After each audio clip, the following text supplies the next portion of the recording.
So we'll start with a land acknowledgement. This is the City of Hamilton's. So the City of Hamilton is situated upon the traditional territories of the Erie, Neutral, Huron-Wendat, Haudenosaunee, and Mississaugas. The land is covered by the Dish with One Spoon Wampum Belt Covenant, which was an agreement between the Haudenosaunee and Anishinaabe to share and care for the resources around the Great Lakes. We further acknowledge that this land is covered by the Between the Lakes Purchase of 1792 between the Crown and the Mississaugas of the Credit First Nation. Today, the City of Hamilton is home to many Indigenous people from across Turtle Island, and we recognize that we must do more to learn about the rich history of this land so that we can better understand our role as residents, neighbors, partners, and caretakers. Here's a brief overview of our agenda for this evening. So I will give a little bit of background about vaping for those who maybe don't know about vaping. We will look at the Smoke-Free Ontario Act and what that means, how it relates to schools. I will share some local youth vaping data, a brief discussion about the health effects of vaping. Then we'll pause to hear from our guest speakers from Youth Speak about the youth experience with vaping. And we will go into the final part about parent and caregiver impact, as well as conversation tips. So how to have those conversations with your child or your children. And finally, I'll share some resources with this group if you want to follow up after the fact. So we'll get started with vaping. What is vaping? So vaping is a process of inhaling and exhaling an aerosol. And an aerosol is a suspension of fine liquid or solid particles in a gas. So the term vaping was created by the industry, basically to fool us, making you think, oh, it's just water vapor, so it's not a big deal, when in fact it should be called an aerosol. And most vape liquids contain a mixture of chemicals, flavorings, and nicotine, which is an addictive chemical. So the ingredients typically found in vaping liquids include glycerol, which is something that helps carry the flavors and the nicotine.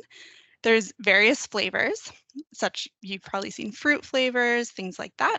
Propylene glycol, which is a chemical that helps create that big cloud to mimic smoke, and varying levels of nicotine. Now, many of these things are found as food additives and are deemed safe for ingesting. So if you eat them, they're safe, but there's no evidence of safety for inhalation. And vaping is user and device dependent. So what we mean by that is the amount of nicotine delivered is user dependent, and it can be more or less than a cigarette. It depends on the type of vape, how hot that vape gets, the type of e-liquid and the nicotine concentration of that e-liquid, the actual process of inhalation, how many puffs someone might vape per session, and how many sessions per day someone is vaping. So one example we gave is the heating process can cause some reactions with the e-liquid and create potentially harmful new chemicals. There's also contaminants such as heavy metals that might also get into the vaping products and then into the aerosol that's being breathed in. And you can see there's an image here. Vapes come in various shapes and sizes. They often don't look like a vape. They kind of look like a USB. Some are disposable, and so they're easy for youth to conceal from adults. So a little bit of background of the Smoke-Free Ontario Act of 2017.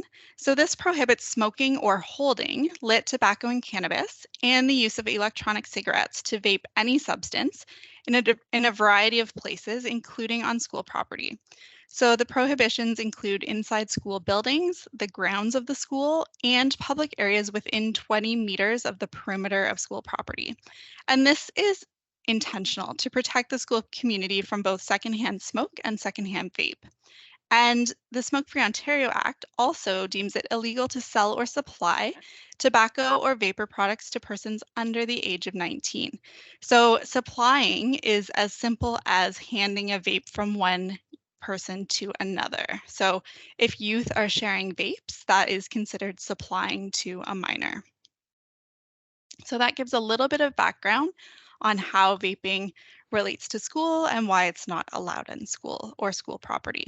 I will say City of Hamilton has additional bylaws that protect things like recreation centers and city parks, which often are attached to or in the perimeter around schools, so it widens the area of protection.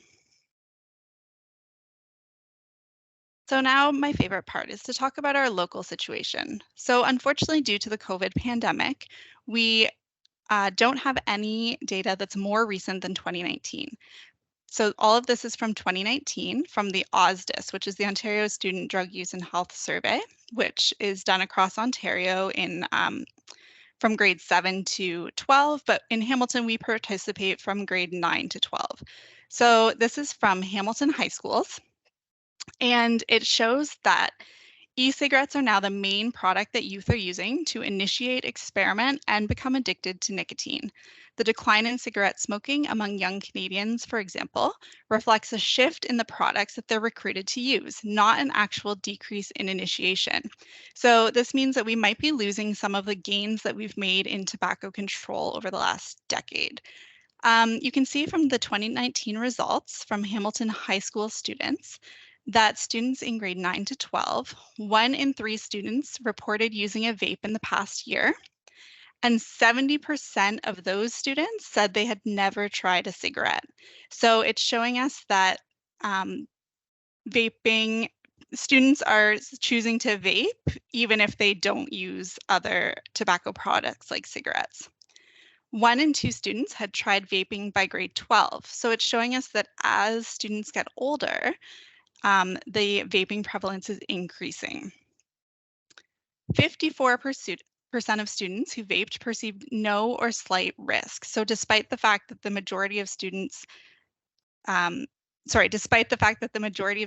reported using vapes with nicotine. So even though the majority are saying yes, those who vape are vaping with nicotine, they aren't perceiving risk of that action. So this is what we have for high school.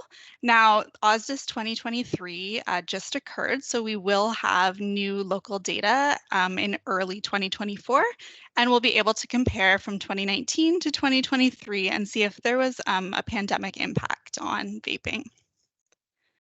And we can share a little bit about middle school. So this data is from a research project conducted in early 2020, so it was January and February, in the Central West Tobacco Control Area Network, which is a group of public health units that include Haldimand, Norfolk, Halton, Wellington, Dufferin, Guelph, the region of Waterloo, and the city of Hamilton, of course, and Brant County.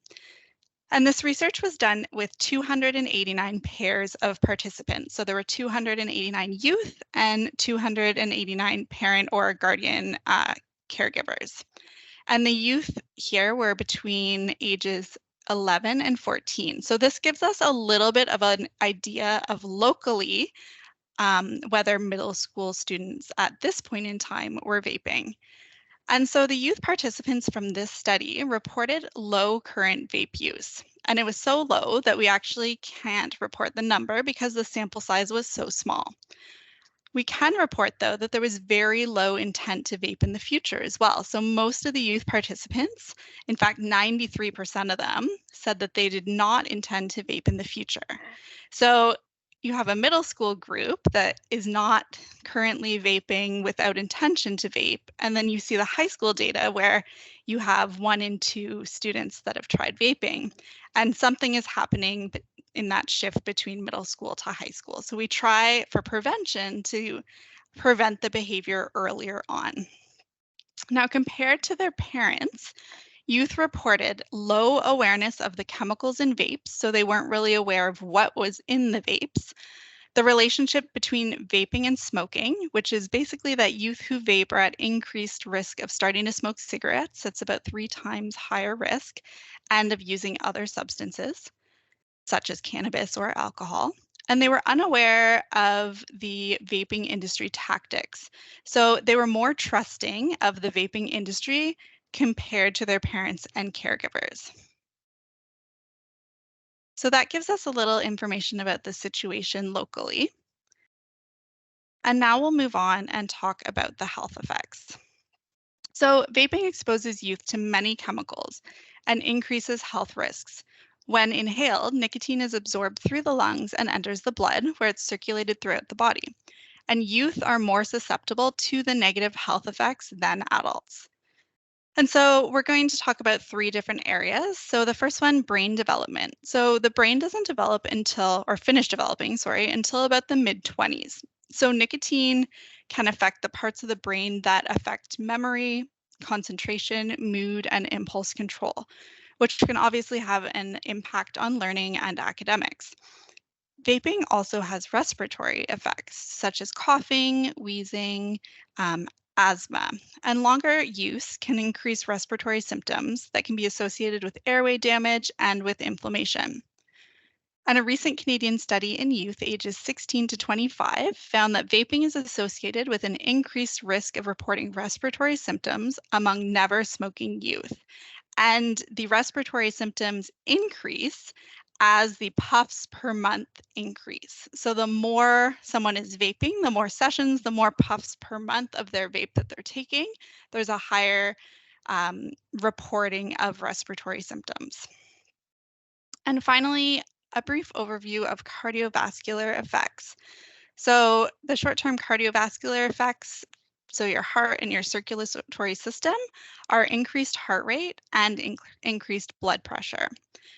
And so you'll see the key message that I've written here that's important to consider is that the long-term effects of vaping are unknown. So more research is needed to learn the risks of long-term vaping product use on developing cancers, cardiovascular, respiratory, and other diseases. So for cigarette smoking, we call these lagging indicators. So it takes many, many years before someone might be diagnosed with a cancer. And so vapor products haven't been on the market long enough for us to know what some of these effects are. What we do know is that using nicotine increases the risk of smoking cigarettes and the risk of using other substances. Okay, and I also want to talk about mental health. So that was more physical health, the previous slide, and now mental health. So recent data from Canadian population surveys show that the number one reason that students are vaping is to relieve stress, for anxiety, or to relax. And for the first time ever, addiction was reported as a reason for vaping. So you can see the top three here. Stress, anxiety, to relax is number one. Addiction and it's fun or I like it is the third reason. And addiction and fun flip-flop between second and third place depending on what survey we're looking at. So most young people are not aware of the impact of vaping nicotine on mental health. And they may start vaping because they're stressed or have anxiety, but don't realize that it's actually going to worsen those symptoms. So there are higher odds of youth who vape reporting worsening anxiety and higher odds of youth who vape that get diagnosed with depression and reporting worse mental health than youth who do not vape. And when youth are addicted to nicotine, they're at risk of withdrawal symptoms, such as irritability, restlessness, worsening anxiety, depression, trouble concentrating, and sleep problems, as well as nicotine cravings. So what happens is you get this cycle of dependence. So you vape because they're feeling stress. They start having withdrawal symptoms from the nicotine, making their stress or anxiety worse, making them irritable. So then they will use a vapor product again, feel a brief relief from that, and then feel worse again and continue using. And it creates this cycle of dependence. And there's recent evidence of dependence from a few recent studies. So Hammond and his research partners at the University of Waterloo have been studying Canadian youth age 16 to 19. And they have determined that 44% of youth who currently vape do so within 30 minutes of waking up. So it's showing that youth are feeling dependence because they're reaching for that vape within the first half an hour of waking up in the morning. The study also showed that 37% of the youth that reported vaping were doing so 20 or more times a day. So not 20 puffs, but 20 actual vaping sessions per day or more. and 64% of this group perceived that they were addicted to vaping. Similarly, the Ontario Tobacco Research Unit out of University of Toronto has had this dependence cohort that they've been following for a few years, and they have determined that vaping dependence was associated with increased depressive symptoms among people who never smoked cigarettes. And the study determined that vaping dependence takes longer than cigarette smoking dependence, and it takes about 2 years for most of the dependence symptoms to take effect. So there's a window of opportunity to try and help youth to stop vaping or not escalate vaping to protect them from becoming dependent on nicotine. So in a moment, I'm going to welcome our two guest speakers, Krissa and Zach from Youth Speak. Youth Speak is a registered charity with a 20-year history reaching over 373,000 students that trains youth speakers to share their personal stories, their coping tools, and strategies in youth-led interactive assemblies and workshops for students in grade 2 to 12 and for parents and educators. Youth Speak creates awareness and generates conversations related to mental health and illness, bullying, and substance misuse. It aims to address the stigma surrounding these topics and to help youth build skills to cope and thrive within their school and community environment. So it's my pleasure to welcome Krissa and Zach tonight. They're going to join us to share their experiences with vaping, and they're going to give insight into the importance of having conversations about vaping. So if you have questions specifically for Krissa and Zach while they're presenting, please feel free to pop those into the Q&A section, and time permitting, we will be able to answer those for you. So I'm going to stop sharing and hand it over to Krissa. Hi, can you see me? Yes. Okay, perfect. Hi, my name is Krissa. I'm one of the speakers from You Speak, and today I'm going to share my personal story on vaping. So, my vaping addiction started when I was around 17, unaware of the potential health scares it could give. When I started vaping, I thought it was cool because everyone was doing it, so I just assumed it was safe. Peer influence also influenced me, especially within Gen Z. Peer influence is so real and um it's just something to be aware about. Wherever I went, I would always find a flavored puff cloud in school bathrooms, on the TTC, even in places where it said specifically no vaping. I found vape clouds or vape bodies.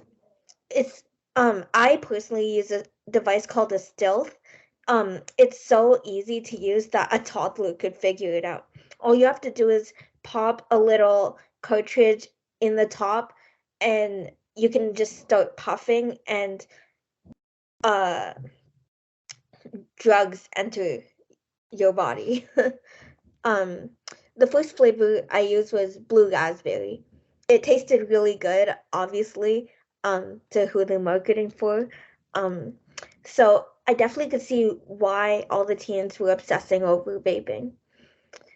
I started to bring it everywhere I went, and I became one of those nicotine fiends. When I was younger, I would do anything to fit in because of the bullying I endured. I felt cool every time I took a hit. In fact, I it was the first time people started to like me. I gained a lot of friends, quote unquote, because they weren't genuine friends. They only wanted to use my vape or wanted something from me. At this point, I was spending all my money on vape cartridges and vape bodies, and they are expensive. They're like $30-ish for a cartridge, and the body is around another 30. So I could maintain my popularity until one day my mom found it. She then grounded me and took hundreds of dollars worth of vape paraphernalia from me. For anyone wondering, uh, I was grounded for a long time, and my mom sat me down, telling me about how wrong I was and how much trouble I was in. I was a bit terrified, to say the least. So I confided in my health teacher, who was also my role model at the time. He was, as expected, understanding, because he knows growing up is about wanting to be cool and experiment new things, but also explained to me that in the years to come, I wouldn't care about how people perceived me. In fact, it was then that I learned the majority of adults care more about intelligence and having a drug-free life. It takes effort and time to overcome an addiction. I was able to stop my addiction before it got any worse because I surrounded myself with people who were also drug free, as well as having a good support system around me. But also remember to take care of your children and to guide them towards the right path and make sure they have good role models in their life. Thank you. Thank you so much, Krissa, for sharing your story. I'm going to invite Zach next, if you would like to turn your camera on and share us your story.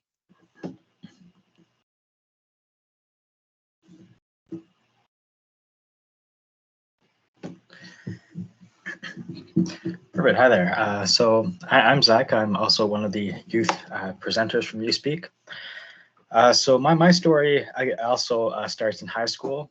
Much like Krissa, I was really using my vape to fit in and feel connected with groups of people who would usually look down on me before. And this newfound attention really is what I had been craving, because for most of my life, I had experienced bullying and disconnect from everyone, including my family, because I felt I wasn't deserving of friends because of what was repeating in my head. And that caused a lot of stress and anxiety. And for a long time, I struggled with this. And so when I found vaping, it was expensive to get into, but I started because there was all these flavors, and it was the flavors that originally pulled me in, and that's really the biggest marketing technique that they use to employ is the big flavors: mango, banana, whatever you can think of. There's a flavor for it. Unfortunately, these flavors are only, you know, a disguise for what's hidden underneath, which is all those additives and chemicals, which do cause a lot of issues down the road. When I was using my vape, I found after a while, because as a child, I had asthma. After a while, I would be out of breath a lot sooner, much like an asthma attack. Although I now realize now that it was because of the vaping and the amount of nicotine that was flowing through my system that was causing my increased blood pressure and anxiety to have these attacks, panic attacks or anxiety related um, attacks, which really mimicked asthma. And so when I went to the doctor, my family doctor, and he explained this to me, it really kicked in that um, I had to take things into my own hands instead of trying to fit in with everybody, because my mental health and my physical health was really declining. And at the time, I didn't think that it was going to come to weighing out my options, but when I finally did, I realized that my own self-worth and esteem was much more important. And having that network of supportive people from the health clinic and the other um, healthcare practitioners that I had really helped me to realize the dangers of vaping. I think the most important thing that helped me stop my vaping was one, the supports, but also the confidence instilled within myself by having others respect and I guess validate my feelings and the reasons why I was using the vape in the first place, and find other coping tools and mechanisms that would, replace that negative habit that I was coping with positive things and people in my life.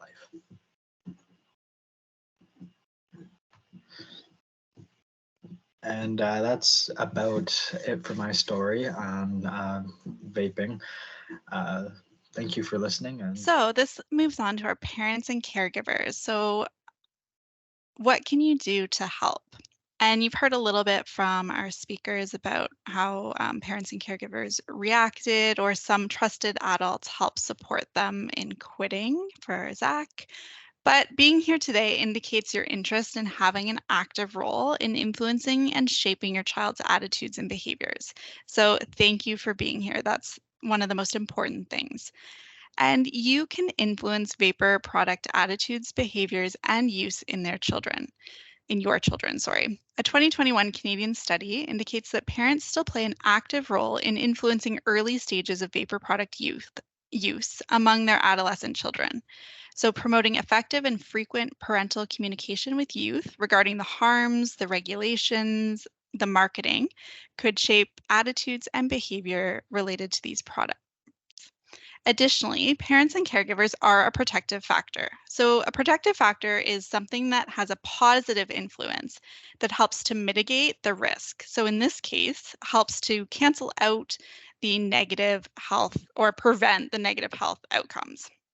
And so the parents are protective factors because of mutual trust and because of having open communication.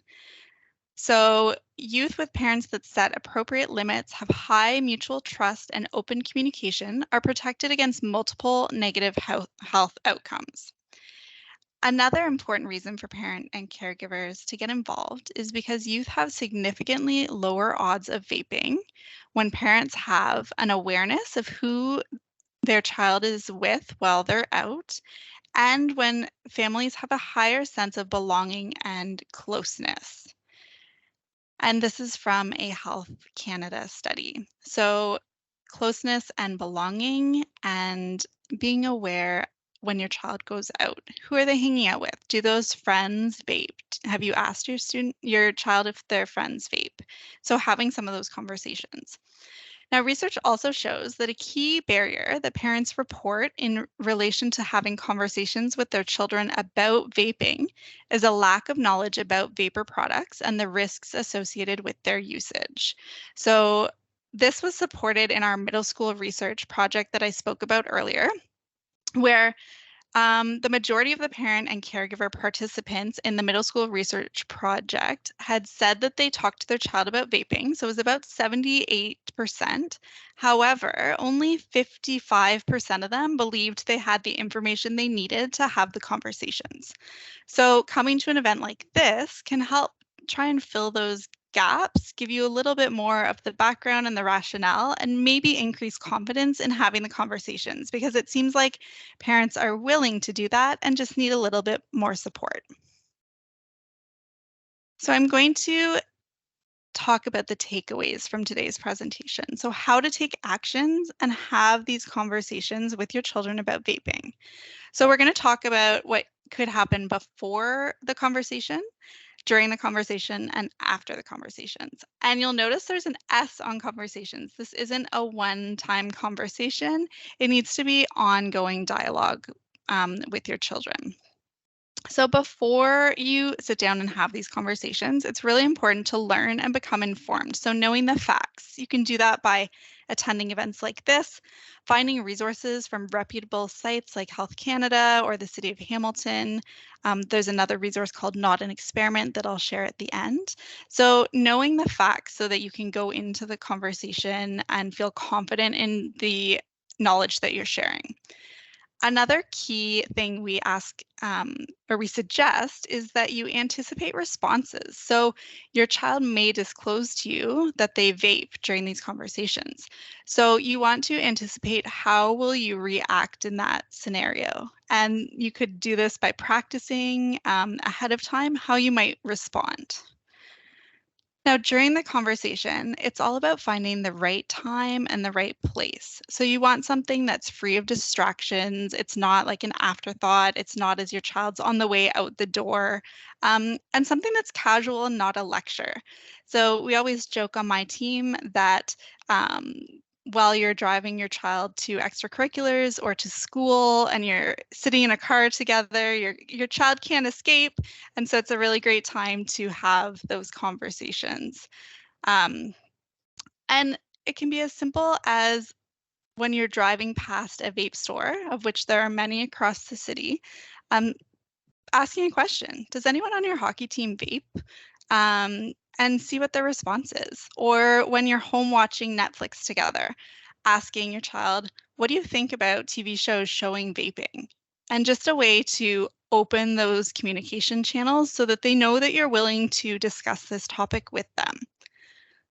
Another really important thing to do is to frame the conversation by the child's interests. So think about what your child cares about. So do they care about sports or the environment or their academic goals? And then give reasons for not vaping that will make sense to them. So for example, if your child's an athlete, you could talk about the respiratory effects, both short-term and potential for long-term.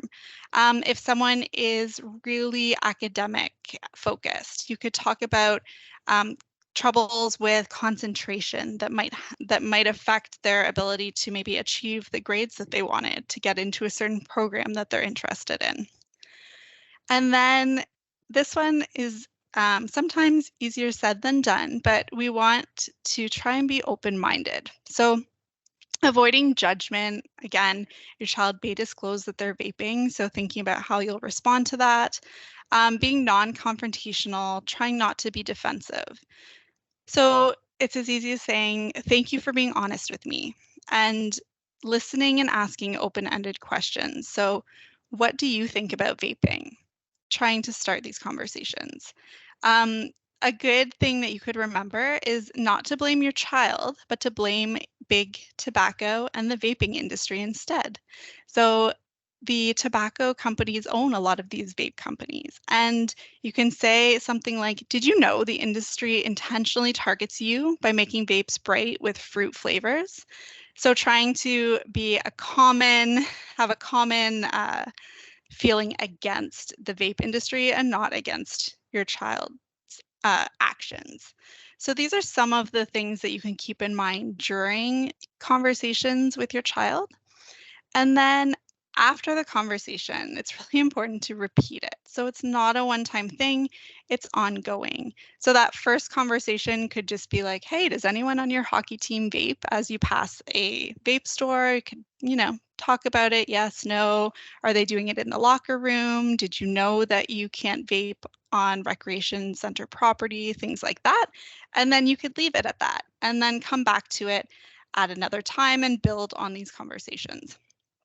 A second thing after the conversation is to get support. So attending an information session, asking a healthcare provider for help. So you heard Zach talk about family doctor and asking for help and having conversations about vaping with a healthcare provider. They can help provide resources as well. If your child is vaping and maybe they don't want to talk to you about it, you could suggest that they get support from another trusted adult. You could tell them about cessation apps or text lines where they could access support. And I'll give you some of those resources in a moment. And you can let them know that you're available and you're there to help them. And that's the most important thing, especially with the amount of dependence that's being reported. Quitting is not easy and they will need support. And so being open and available to support them and continue these conversations. So I'm going to discuss two questions that were pre-submitted today. Most of the questions that were pre-submitted I've covered throughout the rest of the presentation, but there's two more that I thought I would talk about today. So this question came in. It said, I believe it would be helpful if a health practitioner went into the schools to teach the students about the risks, impacts, and side effects of vaping. Is this initiative happening in any of the schools?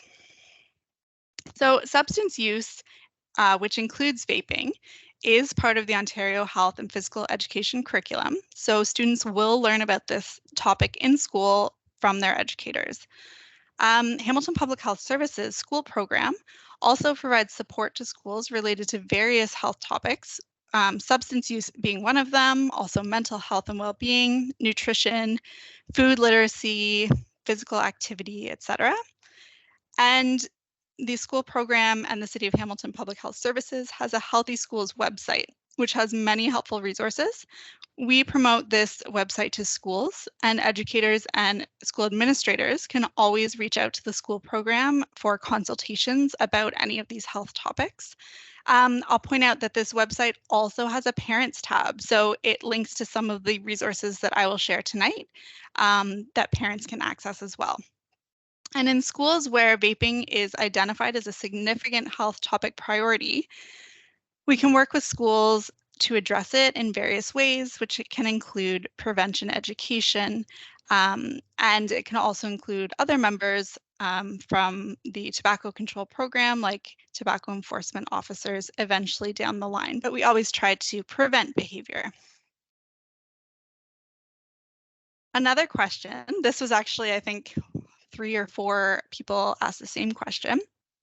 Is vaping worse than smoking? So the key takeaway from this is vaping is more dangerous for youth because youth are not smoking. So the number of Canadians using nicotine is as high in 2023 as it was in 2013. So young people make up the same proportion of nicotine users today as they did a decade ago. However, it's a decrease in cigarette use and an increase in the use of other nicotine products, mostly vapes. And it's really difficult to compare the two because the type of nicotine is not the same, and this results in high variability in use. So cigarettes contain a type of nicotine called freebase nicotine, which is harsher on the throat when it's actually smoked. They add ammonia into cigarettes to make it more bioavailable, which means it's more easily absorbed by the lungs. Whereas vape companies and the industry have created a nicotine, they've changed the form of nicotine into something called a nicotine salt or a nic salt, and it's been altered to lower the pH. So it actually is smoother on the throat, again, more enticing for a youth to smoke if it feels smooth, it doesn't irritate the throat, and it's often found in higher nicotine concentrations than what would be in a cigarette. There's also a lot of variability in vapor products based on the actual e-liquid. So there's various additives, there's various nicotine concentrations, and we previously talked about the device that's being used, how hot it gets, the number of vapor sessions that someone is vaping a day. So there's a lot of variability. The thing comparing vaping to smoking is that both smoking and vaping cause harms in different ways at different times. And when we talk about comparing vaping to smoking, we're often leaving out a third option, which is to not use either. And that's something that we like to bring into this conversation. Okay, so I'm going to show the resources, and then I'm going to pause for any questions for Zach and Krissa, and I might have a few questions as well. So these are some resources. Starting with prevention websites at the top. So hamilton.ca/healthy schools is what I previously mentioned, where you'll find tabs for creating a healthy environment, for educators, for parents, and you can find a variety of resources listed there.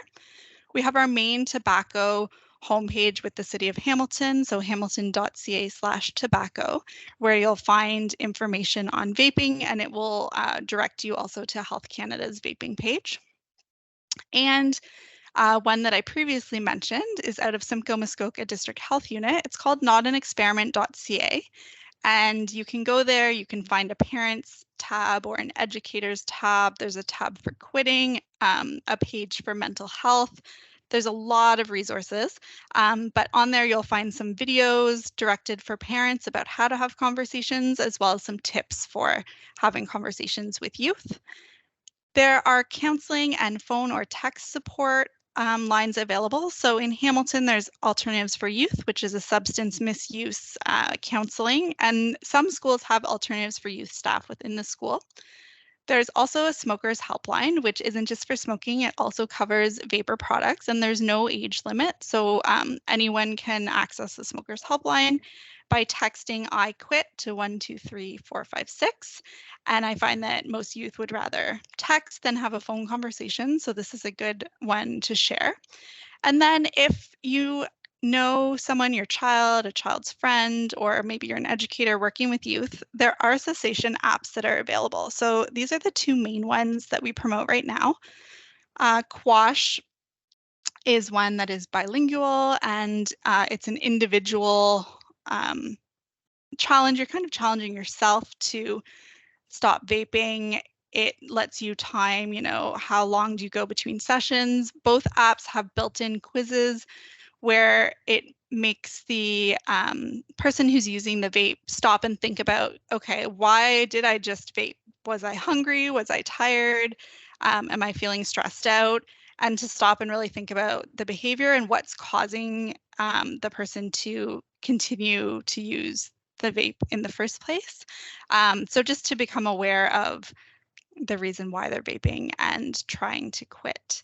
And then Stop Vaping Challenge is a neat one because you can challenge your friends to quit vaping. So you can pull your friends into the group together and you can see how long between vape sessions that you and your friends went. There's like a podium board where you can, be the one of your group who went the longest without vaping. And again, if and when someone vapes, it restarts from like time 0. So these apps, there's constantly being improvements to the apps, and they're both free to download from the App Store for both Android and iPhones. And that brings us to the end of my portion of the presentation. I will ask a couple of questions of the youth if there aren't any in the chat, but I really want to thank you for taking the time to be here tonight. My goal was for you to learn something new and feel more confident in initiating these conversations about vaping with your child. So in a few minutes, I will put an evaluation in the chat. If you would take 3 minutes to click it and provide feedback on this event, that would be really appreciated. And the information will be used to help plan future vaping prevention education sessions as well as health promotion materials. And we said at the beginning, this is being recorded, so it will be shared via various channels back with you. And hopefully, if you enjoyed the session, you'll share that link with your friends. Okay, so I'm going to stop sharing. And we'll see if there's any questions that came in. I'm just going to check here. Okay. So I'm going to start with a question for Zach and Krissa. So if you want to turn your cameras on, you can unmute.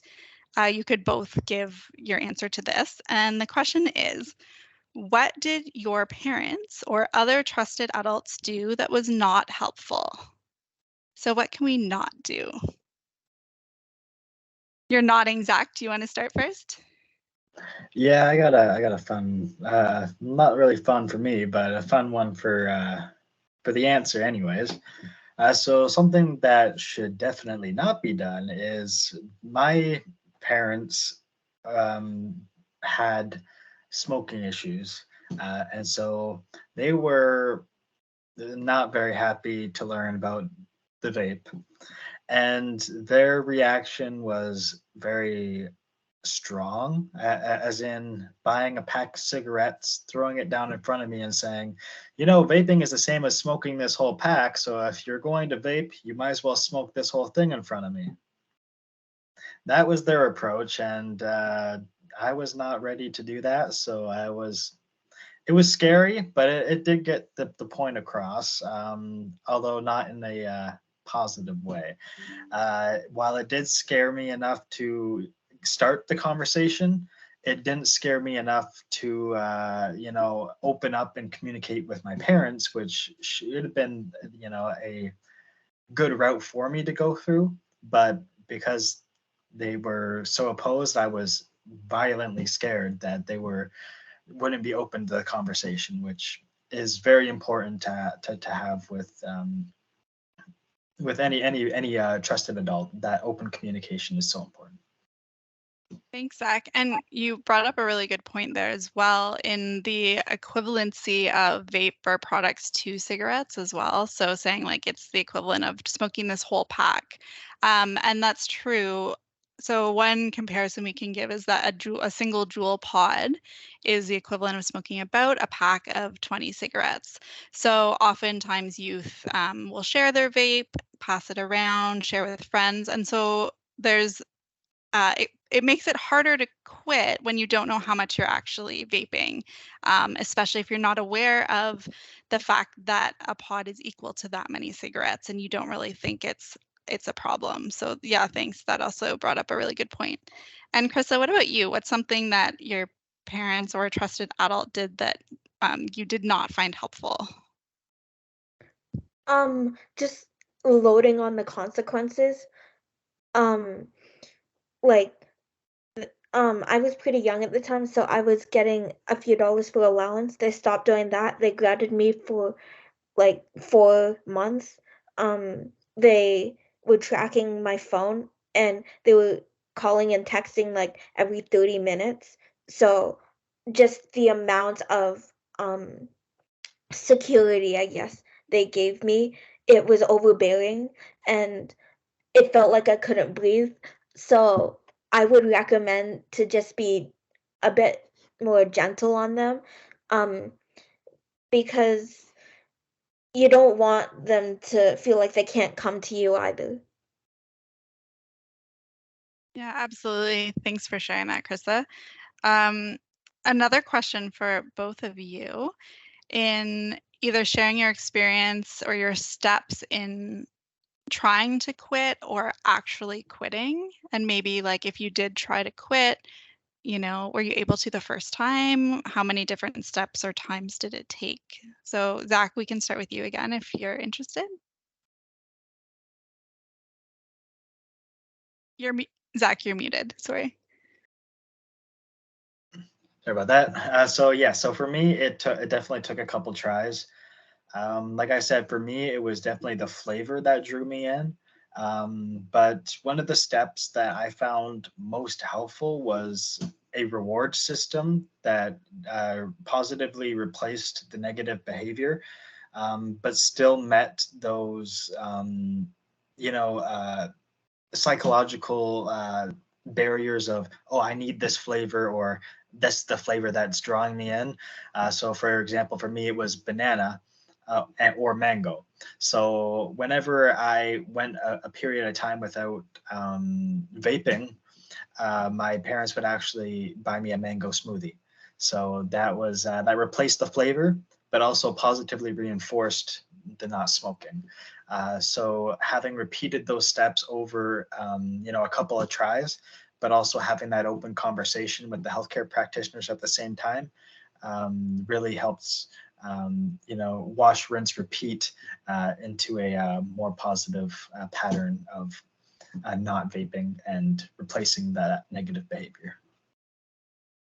Thanks for sharing that. And you also made a good point about, it's not just one thing, right? It's multiple things happening at once. So maybe it's conversations with your parents and replacing the behavior and reaching out and feeling comfortable and confident to talk to a healthcare professional as well. So all of those in conjunction over a few times and you were successful. So that's great. Krista, do you want to share? Sure. The question was steps on how I quit, right? Okay. So I had to find a group of friends that supported me and my, I guess, journey through quitting.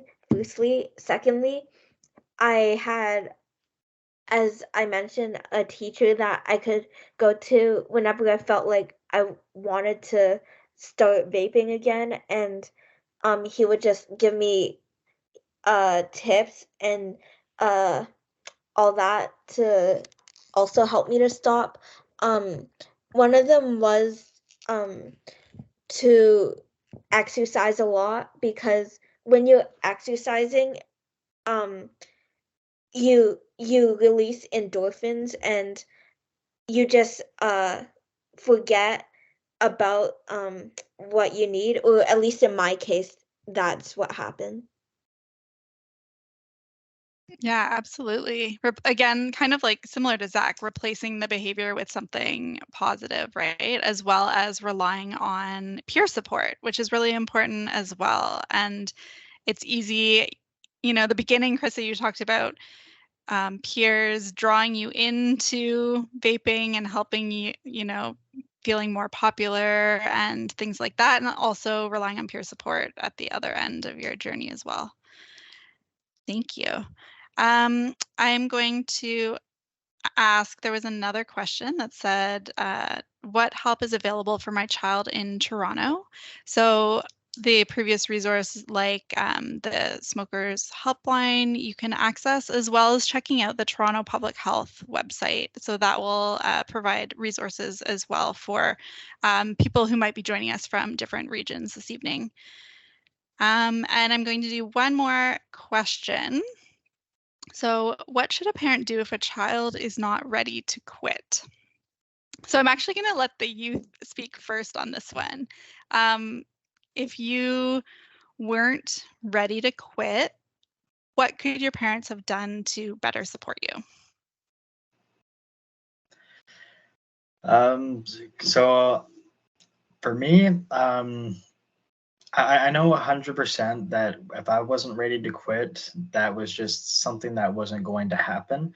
And the only, there was still lots of support. Like having that conversation is still very important, so that when I was ready to quit, I had all the information and support there ready and available.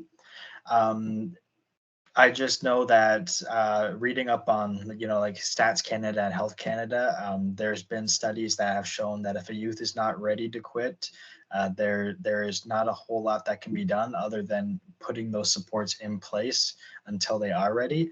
And for me, I think that it's very important to know that meeting your kid or a youth or someone that you care about where they are at is the most important thing, and just to surround them with as much care as you can until so that when they are ready to take that step, you're just leaping right in, and you have that village there to support you. Great answer. Thanks, Zach. Is there anything you want to add, Krista? I would agree with Zach 100%, but I would also say the question was how to support your kids if they're not ready, right? Okay, sorry, my memory isn't the best. Just be there for them. Tell them, or I guess, support them and give them, I guess, articles on why vaping is bad.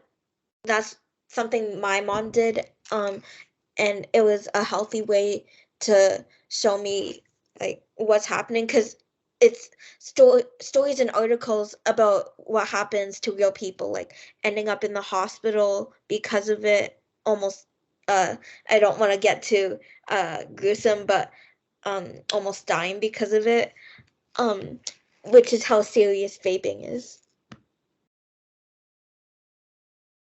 Yeah, thanks, Krista. And again, that multiple angles and that village, right? So relying on information from different sources, having those repeated conversations, and your parents or your family or your caregivers being open to have those conversations.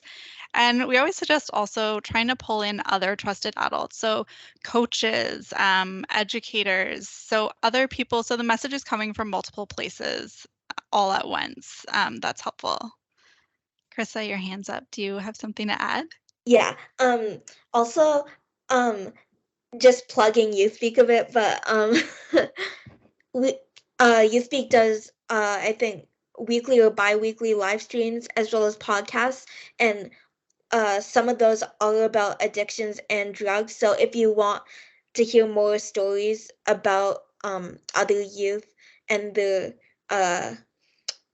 addiction stories, then it will. If your kid has social media, send them to YouSpeak's Instagram. Amazing. Thank you for that plug. That's great. And we are coming to the end. So I just want to thank everyone again for being here, for taking the time and engaging and learning and hopefully gaining confidence in starting to have these conversations with your child or children. In the chat, Nick from HWDSB. Thank you, Nick. He's behind the scenes today running this for us in collaboration with Hamilton Public Health Services. Thank you. So Nick has popped an evaluation link in the chat. It's anonymous, it's voluntary, it'll take less than 3 minutes and would be really great information for myself and my team. And to Zach and Krissa for being here tonight. Your insight is the most important. So hearing the youth experience and your voice is what matters. And I really thank you for your honesty and your bravery in sharing your stories tonight. Yeah, thank you so much for having us. You're Yes, very thank you so welcome. much. It was very, very awesome to be able to share my story and potentially help someone find the correct way and support their own children. So I thank you for having us. Thank you for listening, and I hope everybody has a great night. Yes, thanks everyone. Have a great night. Take care.